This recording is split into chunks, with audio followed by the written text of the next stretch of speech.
श्री स्वामी समर्थ. तुम्हा सर्वांचं स्वामी कृपा मराठी चॅनलमध्ये खूप खूप मनापासून स्वागत.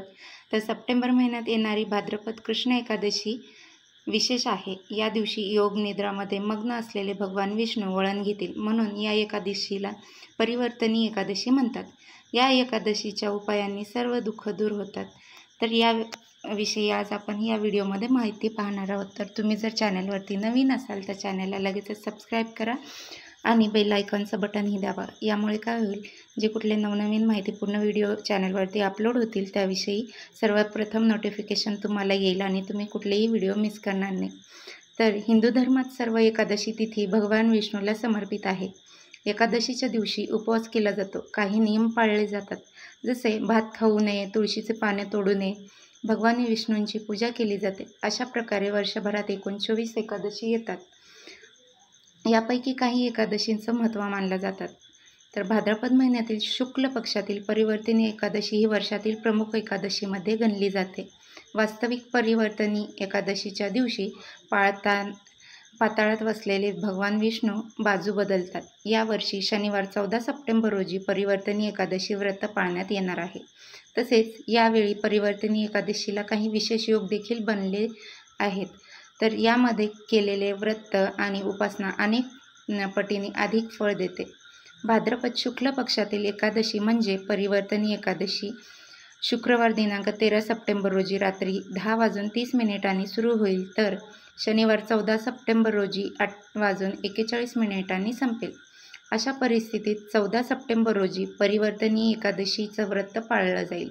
तर परिवर्तनी एकादशीचा दुर्मिळ योग यंदा 14 सप्टेंबर रोजी परिवर्तनी एकादशीचं व्रत केलं जाणार आहे. तर परिवर्तनी एकादशीला पद्म एकादशी असेही म्हणतात. या दिवशी भगवान विष्णूंच्या वामन अवताराची पूजा केली जाते.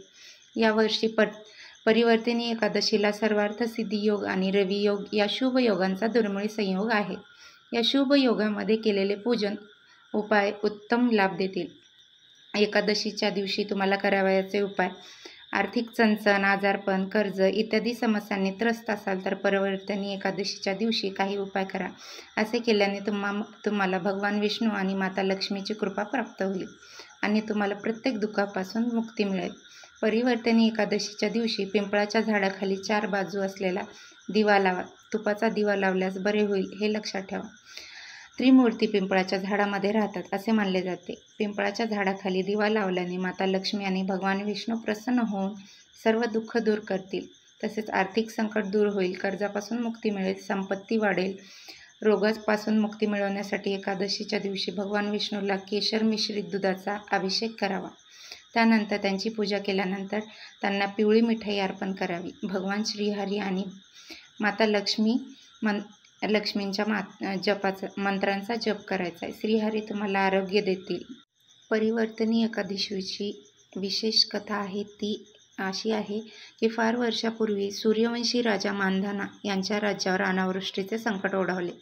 त्यावेळी त्याने अंगिरा ऋषींना यावर उपाय विचारला. त्या ऋषींच्या सांगण्यावरून राजाने मनोभावे पद्मा एकादशी म्हणजेच परिवर्तनी एकादशीचं व्रत केलं, श्रद्धापूर्वक केलं. परिणामी पाऊस पडून दुष्काळाच्या संकटाचे निराकरण झाले. राजा आणि प्रजा सुखी झाली. असे परिवर्तनी एकादशीचं महत्त्व आहे. हे व्रत करण्यासाठी व्रत करताना प्रातःकाळी शुचीभूत होऊन भगवान विष्णूंची यथासांग पूजा करावी. पूर्ण दिवसाचा उपवास करून रात्री नामसंकीर्तन करीत जागरण करावं. द्वादशीला इतर एकादशीप्रमाणे भोजन करून उपवास सोडावा. या दिवशी श्रवण नक्षत्र असल्यास या एकादशीला विजया एकादशी असेही म्हणतात. या योगावर एकादशीचं व्रत केल्यास आपल्या सर्व मनोरथाची पूर्तता होते अशी भाविकांची श्रद्धा आहे. या एकादशीच्या मुहूर्तावर वामनांची पूजा करण्याची प्रथा आहे. दुसऱ्या दिवशी अन्नदान करून या व्रताची पूर्तता केली जाते.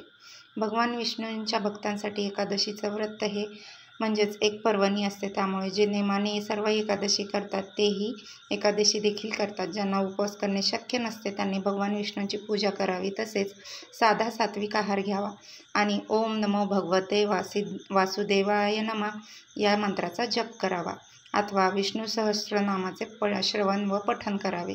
तर अशा पद्धतीने परिवर्तनी एकादशीचा उद्याचा उपवास आणि त्याविषयीचे उपाय या व्हिडिओमध्ये आपण पाहिले. तर तुम्हाला जर हा व्हिडिओ आवडला असेल तर चॅनलला लगेचच सबस्क्राईब करा आणि या एकादशीविषयीची माहिती तुमच्या मित्रपरिवारापर्यंत शेअर करा आणि लाईकचं बटनही दाबा.